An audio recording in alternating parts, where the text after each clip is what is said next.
வடக்கு கரையில் ஒரு 3 கோடி ரூபாய் 3,73,00,000 மதிப்பில் புதிய தார் சாலை அமைக்கப்பட்டிருந்தது. அப்படி அமைக்கப்பட்ட சாலை காவாலமேடு உசிலமங்கலம் இடையில் அந்த பழவார்த்தை உற்று இடையில் திடீரென்று ஒரு 100 அடி அளவுக்கு சரிந்து விட்டது. தண்ணி ஆற்றி சரிஞ்சிருக்கிறது. அந்த இடத்துல அந்த ஆறு ஒரு திருப்பம் இருப்பதால் அந்த இடத்தில் சரியாக ஒரு தடுப்பு கட்டாததால் சாலை அமைத்தது அந்த இறங்கி கொண்டு வந்து வருகிறது.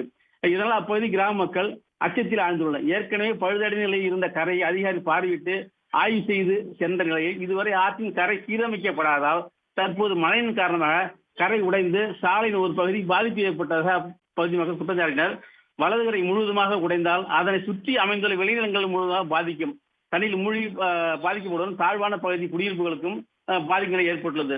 எனவே வடகடை கிராமத்தில் பழவாற்றின் இரு கரையும் போர்க்கால அடிப்படையில் பல இடங்களில் இடம் வீக்காக இருப்பதால் அதை சீர்படுத்தி அமைக்க வேண்டும் என்று மக்கள் கோரிக்கை கொடுத்தனர். தற்போது ஆடுதுறை, அதாவது தஞ்சை மாவட்டம் ஆடுதுறை அருகே நல்லத்தடி என்ற இடத்தில் பழவாற்றின் கரை உடைந்து தண்ணீர் அங்கே புகுந்ததால் இப்போ பழவாற்றில் வருகிற அந்த தண்ணீர் வேகம் குறைவாக உள்ளதால் அதிக அளவு பாதிப்பில்லை. இது உடனடியாக அதிகாரிகள் பார்வையிட்டு சரி செய்ய வேண்டும் என்று அப்பகுதி கோரிக்கை விடுத்துள்ளனர்.